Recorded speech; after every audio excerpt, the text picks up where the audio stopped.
আসসালামু আলাইকুম সকলকে। তো আজকের এই পর্বে আমরা যোগমূলক বা রেডিক্যাল সম্পর্কে ধারণা নিব। হ্যাঁ, যোগমূলক। তো সংজ্ঞাটা হচ্ছে কোনো মৌলের একাধিক পরমাণুর একটা গ্রুপ যখন ধনাত্মক কিংবা ঋণাত্মক চার্জ সহ একটা মৌলের আয়নের মতো আচরণ করে তখন ওই পরমাণু গুচ্ছকে বলা হচ্ছে যোগমূলক। শুরুতে আমরা বলতে পারি এটা হচ্ছে একটা পরমাণুর গ্রুপ, এক বা একাধিক পরমাণুর একটা গ্রুপ। তাহলে এটা হচ্ছে একটা পরমাণুর একটা গ্রুপ। আমরা উদাহরণ দেই, NH4 প্লাস অ্যামোনিয়াম আয়ন। তো একাধিক পরমাণু আছে এখানে। হ্যাঁ, নাইট্রোজেন একটা আছে, হাইড্রোজেন 4টা আছে, 2 রকমের পরমাণু একাধিক। ঠিক আছে, তাহলে একাধিক পরমাণু আছে, একাধিক পরমাণুর একটা গ্রুপ হইল ধনাত্মক বা ঋণাত্মক চার্জ সহ। তাহলে এটা একটা ধনাত্মক চার্জ আয়নের মতো আচরণ করে। যেমন সোডিয়াম যখন একটা ইলেকট্রন ত্যাগ করে সোডিয়াম আয়নে পরিণত করে। এটা ক্লোরাইডের সাথে যুক্ত হইতে পারে, সিম্পল ক্লোরাইডের সাথে যুক্ত হয়ে সোডিয়াম ক্লোরাইড গঠন করে। এটাও সেম ক্লোরাইডের সাথে গঠন হয়ে অ্যামোনিয়াম ক্লোরাইড তো গঠন করতেই পারে। তাই একটা মৌলের আয়নের মতো এখানে একটা মৌল সোডিয়াম আয়নটা যেভাবে এখানে যে রোলটা প্লে করছে অ্যামোনিয়াম ক্লোরাইড যোগে ঠিক সেম রোলটাই প্লে করছে হলো অ্যামোনিয়াম আয়নটা। তো একটা মৌলের আয়নের মতো আচরণ করে তখন ওই পরমাণু গুচ্ছকে, তখন এই পরমাণু গুচ্ছকে বলবো একটা যোগমূলক বা রেডিক্যাল। ওকে, তাহলে কোনো মৌলের একাধিক পরমাণুর একটা গ্রুপ যখন ধনাত্মক বা ঋণাত্মক চার্জ সহ একটা মৌলের আয়নের মতো আচরণ করে তখন ওই পরমাণু গুচ্ছকে আমরা বলবো যোগমূলক বা রেডিক্যাল। ওকে, তো এখানে আমাদের অবশ্যই চার্জ থাকবে। চার্জ হলো প্লাস হইতে পারে, মাইনাস হইতে পারে। SO4 2 minus, negative charge. তো চার্জ থাকবে এবং এর যোজনী থাকবে। যোজনীতে চার্জের বিষয়টা উল্লেখ করব না। যোজনী হচ্ছে 2, যোজনী হচ্ছে 1। তাহলে যোজনী হচ্ছে শুধু একটা সংখ্যা, চার্জ হচ্ছে সংখ্যা সহ চিহ্ন।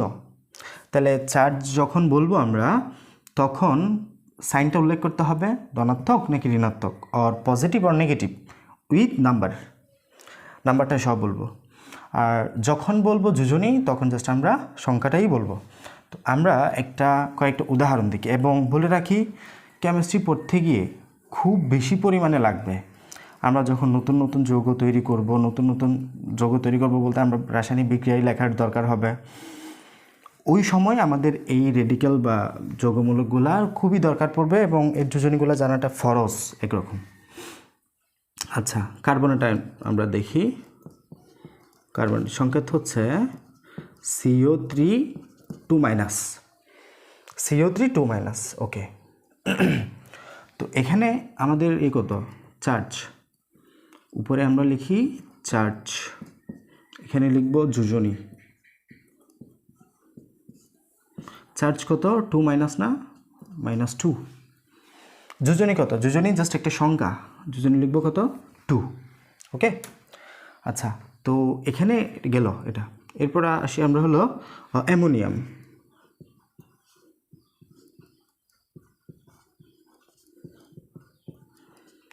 অ্যামোনিয়াম হচ্ছে NH4 প্লাস, নট অ্যামোনিয়া, এটা কিন্তু অ্যামোনিয়াম। আচ্ছা, প্লাস আমাদের চার্জ হলো +1, এই যে কিছু না মানে 1 আছে, +1। যোজনী কত, যোজনী হচ্ছে 1। ওকে, এরপর আসি আমরা হলো সালফেট।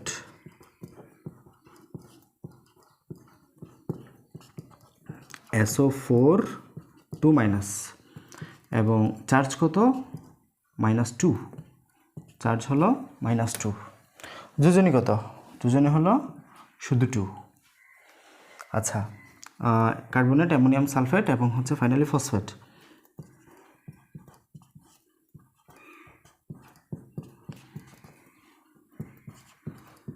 PO4 3 minus. যোজনী কত, চার্জ কত, চার্জ হলো -3, যোজনী কত 3।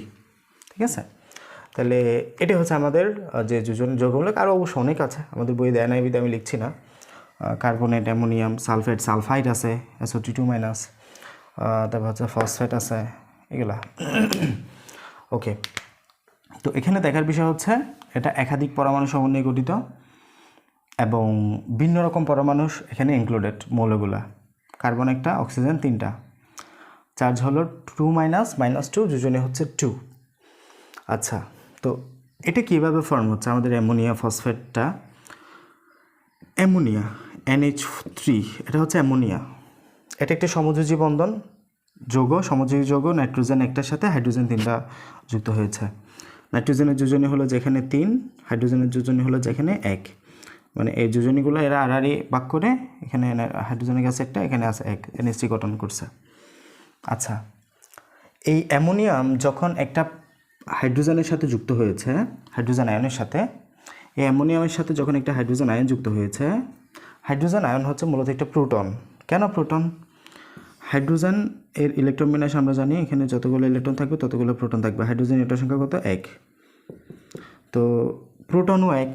তো একটা হাইড্রোজেন থেকে যখন এটা নিয়ে নেওয়া হয়েছে তখন সেটা হাইড্রোজেন আয়নে পরিণত হয়। একটা ইলেকট্রন যখন নিয়ে নেওয়া হয়েছে তখন এটা হাইড্রোজেন আয়নে পরিণত হয়। তার মানে এখানে আর অবশিষ্ট আছে কি? অবশিষ্ট কোনো ইলেকট্রনই নেই। একটা ইলেকট্রন যেটা ছিল এটাকে নিয়ে ফেলা হয়েছে, আর আছে শুধুমাত্র একটা প্রোটন। তাই এই হাইড্রোজেন আয়নকে বলা হচ্ছে কি? প্রোটন। ঠিক আছে? তো যখন অ্যামোনিয়ামের সাথে একটা প্রোটন যুক্ত হইল তখন NH4+ গঠন হইল। ঠিক আছে? তো সেমভাবে ফসফেট PO3 এর সাথে যখন PH4, রাইট, আমরা আরেকটা উদাহরণ দিই। PH3 এর সাথে যখন হাইড্রোজেন আয়ন যুক্ত হবে ফসফিনের সাথে, এটা হচ্ছে ফসফিন আসলে, হ্যাঁ, ফসফিন গ্যাস। ফসফিন গ্যাসের সাথে যখন আমরা একটা প্রোটন যোগ করব তখন আমরা পাবো PH4+, ফসফোনিয়াম আয়ন পাবো। তো দেখার বিষয় হচ্ছে আমাদের এটা একটা যৌগমূলক, এটা একটা যৌগমূলক, এবং উভয়েই একটা অ্যামোনিয়াম যুক্ত হাইড্রোজেন বা প্রোটন যুক্ত হয়েছে। ঠিক আছে? এবার আমরা একটা কনসেপ্ট বোঝার চেষ্টা করি, সেটা হচ্ছে অ্যাসিড কি? অ্যাসিড কি? অ্যাসিড যখন আমরা পড়ব কোনো এক অধ্যায়ে, সেটা হচ্ছে যারা জলীয় দ্রবণে হাইড্রোজেন আয়ন দান করবে, যারা জলীয় দ্রবণে হাইড্রোজেন আয়ন দান করবে। অ্যাকোয়াস সলিউশনে হু ডোনেট প্রোটন। হাইড্রোজেন আয়নকে আমরা কি বলবো? প্রোটন বলবো। আচ্ছা, অ্যাসিড যদি হয় যারা হাইড্রোজেন দান করে, যারা হাইড্রোজেন গ্রহণ করবে তারা কি হবে? অ্যালকালি বা ক্ষার। অ্যালকালি বা ক্ষার কি বলবো তাহলে? ক্ষার হচ্ছে যারা জলীয় দ্রবণে হাইড্রোজেন আয়ন গ্রহণ করবে। সিম্পল, তাই না? যারা জলীয় দ্রবণে হাইড্রোজেন আয়ন গ্রহণ করবে তারা হচ্ছে ক্ষার। আচ্ছা, যারা জলীয় দ্রবণে হাইড্রোজেন আয়ন দান করবে তারা হচ্ছে অ্যাসিড, যারা জলীয় দ্রবণে হাইড্রোজেন আয়ন গ্রহণ করবে তারা হচ্ছে ক্ষার। কারো যদি আমরা এমন ক্ষমতা দেখি যে সেটা হাইড্রোজেন আয়ন দান করতে পারছে, তাহলে আমরা তাকে অ্যাসিড বলবো। আর যদি ক্ষার ক্ষমতা এমন দেখি সে জলীয় দ্রবণ থেকে হাইড্রোজেন গ্রহণ করতে পারছে, তাহলে আমরা তাকে ক্ষার বলবো। ওকে? আচ্ছা, তো এখানে আমরা একটা উদাহরণ দেখি। অ্যামোনিয়া একটা হচ্ছে কি? ক্ষার। অ্যামোনিয়া একটা ক্ষার। কেন ক্ষার? সেটা হাইড্রোজেন গ্রহণ করতে পারছে, এবং ক্ষারের যে বৈশিষ্ট্যগুলো আমরা দেখব, আসলে এখানে বিস্তারিত তো নাই, অনেকগুলো থিওরি আছে এগুলোর বিষয়ে, আমরা বিস্তারিত বলার সুযোগ কিংবা প্রয়োজন এখানে নাই, তাই বলা হচ্ছে না। জাস্ট এতটুকু জানা দরকার, যারা প্রোটন দান করবে অ্যাসিড, যারা প্রোটন গ্রহণ করবে তারা ক্ষার। আচ্ছা, এখানে অ্যামোনিয়া কেন ক্ষার? কারণ সে এখানে আমাদের হাইড্রোজেনটা গ্রহণ করছে। ঠিক আছে? হাইড্রোজেন গ্রহণ করার ক্ষমতা তার আছে, তাই সে ক্ষার। গ্রহণ করে সে অ্যামোনিয়াম আয়ন নামক আমাদের একটা যৌগমূলক দিয়েছে, সে যৌগমূলক একটা ফর্ম করেছে। আচ্ছা, এই যৌগমূলক কীভাবে ফর্ম হয়েছে? একটা প্রোটন নিয়ে বা হাইড্রোজেন নিয়ে, এই যদি প্রোটন গ্রহণ করে অ্যামোনিয়াম আয়নে পরিণত হইতে পারে, তাহলে সে নিশ্চয়ই প্রোটন দান করার ক্ষমতা রাখে। প্রোটন দান করার ক্ষমতাটা সে রাখে। যে প্রোটন দান করবে তাকে আমরা বলবো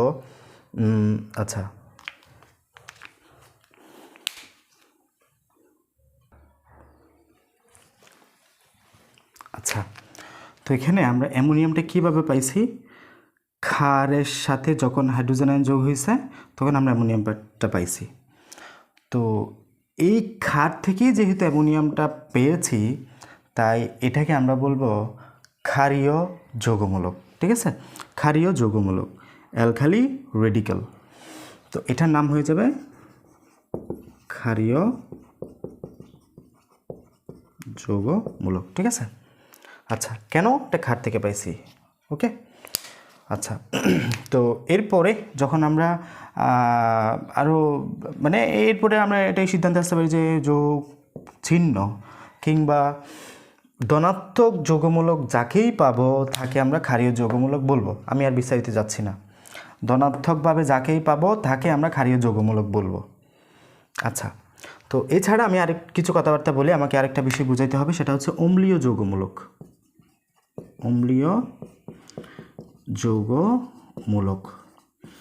তো অম্লীয় যৌগমূলক এর উদাহরণ হচ্ছে সাপোজ NO3 মাইনাস, মানে ঋণাত্মকযুক্ত যাকেই পাবো, নেগেটিভ যৌগমূলক যাকেই পাবো সেটা হচ্ছে অম্লীয় যৌগমূলক। কেন অম্লীয় যৌগমূলক? আসলে আলটিমেটলি কথাটা বলা যাচ্ছে এমন, আমরা হাইড্রোজেনের অপর নাম হচ্ছে প্রোটন, হাইড্রোজেন আয়নের অপর নাম হচ্ছে প্রোটন। যখন আমরা এইচএসসিতে পরিবেশ রসায়নের যে থিওরি, অ্যাসিড ক্ষার থিওরি, অ্যাসিড ক্ষার মতবাদ, ওখানে এমন একটা কথা ছিল যে প্রোটন দান করা এবং ইলেকট্রন গ্রহণ করা আসলে একই। মানে লুইস অ্যাসিড বা লুইস মতবাদ অনুসারে এই কথাটা বলা হয় যে প্রোটন দান ইজ ইকুয়াল ইলেকট্রন গ্রহণ। তো ওখান থেকে আমরা এই বিষয়টা নিয়ে আসতে পারি। আমি বিস্তারিত এলিভেটেট করছি না, বোঝার প্রয়োজনও নাই।